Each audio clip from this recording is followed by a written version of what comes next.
Hi there, this is Brett from GameByte. And this is Vicky from GameByte. And we are talking about Kingdom Hearts 3. Now, both of us had a chance to actually play Kingdom Hearts 3. I quite enjoyed my time with it. What about you? I really enjoyed it. I'm looking forward to this so much now.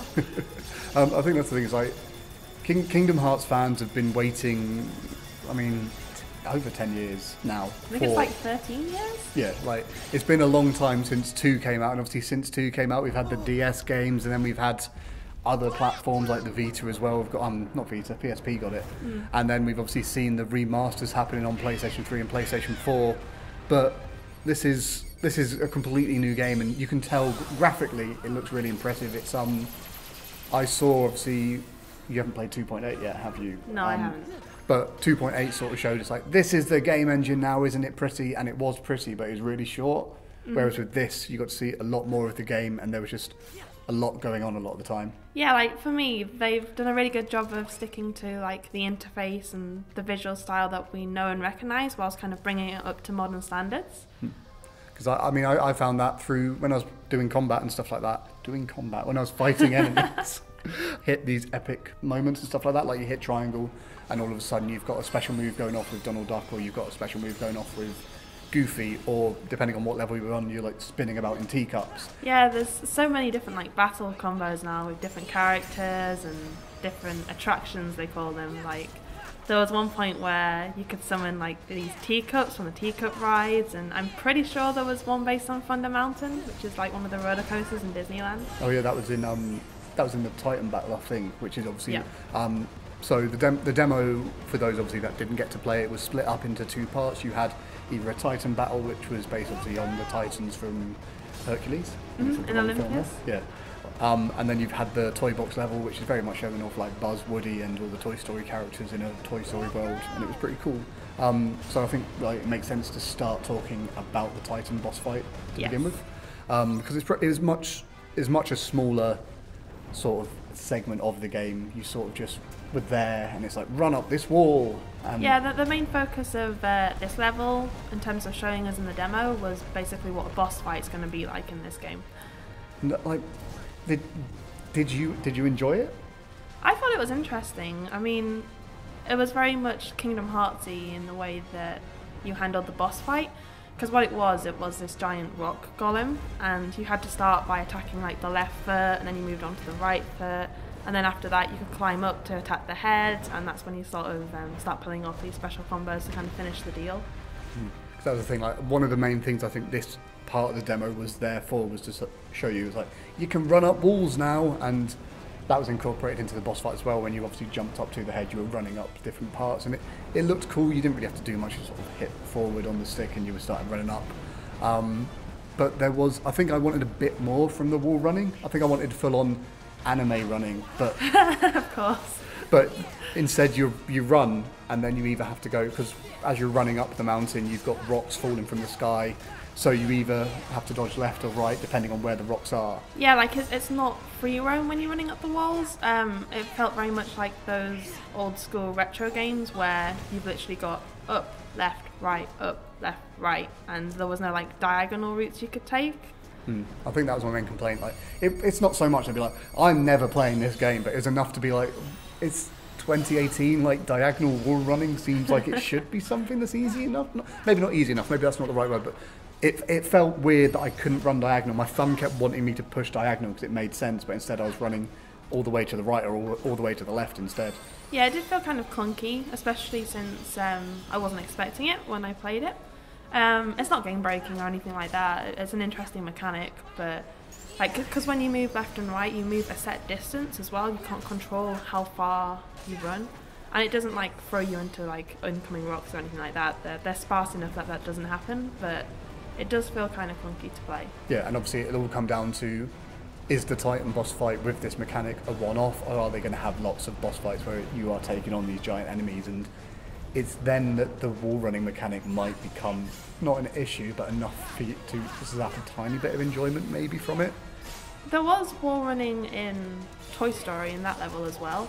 They definitely stressed how much like this wall running mechanic is coming in to Kingdom Hearts 3. I can't remember if you could run diagonally when you were out of a boss fight. No, I couldn't. I tried a few times in the toy box level and couldn't do it, but it was also much less of a. You had to sort of do it to get up to the platform, but it was much less of a stress of all this stuff's coming down at you. You've got to be careful. It's just more a case of this is how you traverse this landscape, I suppose. Yeah, because like in the toy box level, you didn't have to climb the walls. And to be fair, I think we've probably sort of said all that needs to be said about the Titan level. It's an interesting boss fight.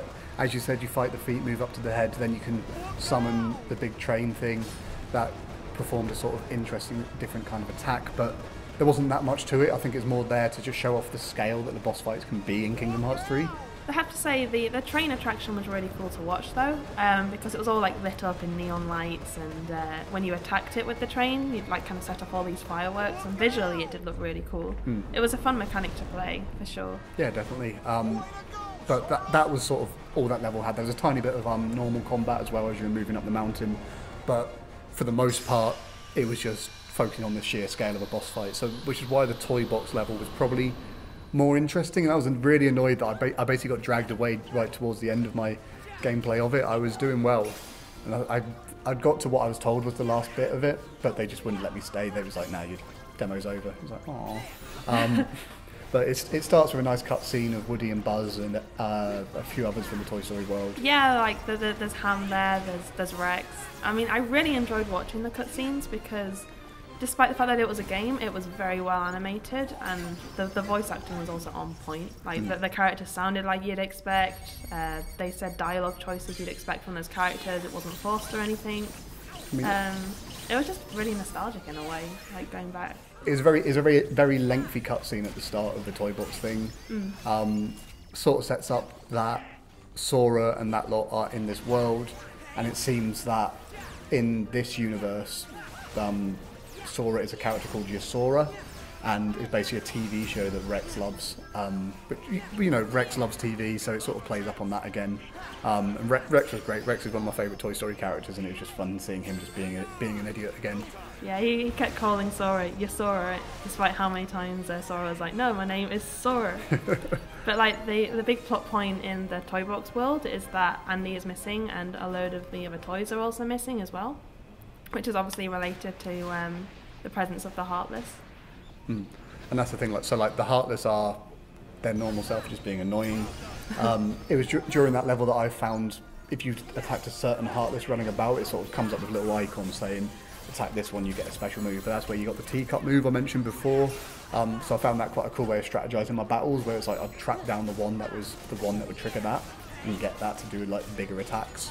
One other thing that I noticed when I was fighting was that you can change your Keyblade mid-fight now to like ones that look like they were from Monsters Inc. world, which I'm pretty sure you couldn't do before. I think you could only change it out of battle. Maybe.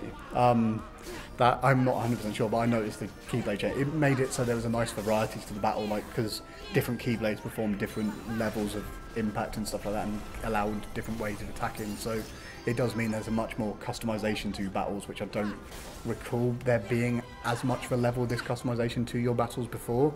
So that was really nice. I also really enjoyed that. It's the first time, obviously, that I've had the chance to play Kingdom Hearts 3, and it's not a new thing, but I enjoyed getting to see Buzz and Woody just being in the battle without you having to sacrifice one of like Donald or Goofy to be in there. Yeah, that's a good point actually, because Woody and Buzz, they go along with you in this toy box level, so you've actually got a party of 5, because obviously Donald and Goofy still stay with you as well. And it just meant that it made battles just feel a bit more epic, and like you're actually in a big old brawl, just like fighting for survival. And the other cool thing is you have separate combos you can do with different characters, so I'm pretty sure you could combo with Buzz and end up on like that rocket he got strapped to in the first Toy Story. And obviously you've got your combos with Donald and Goofy and such. I didn't try with Woody, but I'm sure he has one. Maybe. I got the rocket one, and that was quite fun because you're like flying back down, you can shoot at people and then obviously do a big explosion at the end. So that worked really well. And then that level you obviously like progress a tiny bit outside of Andy's house, and then you got to, was it Al's Toy Barn? It looked like Al's Toy Barn. Yeah, it was definitely like, it probably was. Yeah. It was a toy barn of sorts. Yeah. And when you get there, you end up seeing one of like the order guys just there being like, I'm broody and evil and anime, and then giant mech robot battle. Yeah, and you actually get to control one of these giant mech robots, which are obviously like scaled toys, but they seem huge because you're scaled down to the world around you. So that's something I didn't mention before actually. The scale is really cool in the Toy Box world. Like you can actually like ride around on balls if you want to, and everything looks huge because you're a toy. And like these mech robots are no exception. But I mean, that was the only thing. I was literally like, I was stood up and they kept like trying to push me out the room. It's like, just let me fight in this mech robot. And I thought it was cool. I liked that they obviously showed 2 vertical slices of the game, and both, as you said, like show off the scale of it, but also it shows off a massive variety that this game's going to have from just 2 levels. We got to see normal combat, we got to see epic boss fights, and then we also got to see speciality boss fights where you're playing as mechs and shooting down certain types of characters and all that, whilst then still trying to keep your party alive whilst you're doing that. You also get like these character assists, almost kind of like Super Smash Bros. Trophies in a way, where Disney characters can come and assist you if the meter's full. Like you could do that with Wreck-It Ralph, and he'd come in and fire blocks everywhere to attack with, and I'm sure there are many others. I'm pretty sure they said Ariel's going to be one, so that'll be interesting. They showed Ariel off in one of the trailers. I didn't get any of them. I'm annoyed now. But yeah, I'm really excited by it. I think there's still a tiny bit of polish. As I said, wall running, I don't think it's going to change, and it'll be interesting to see how much they polish up before its release in January.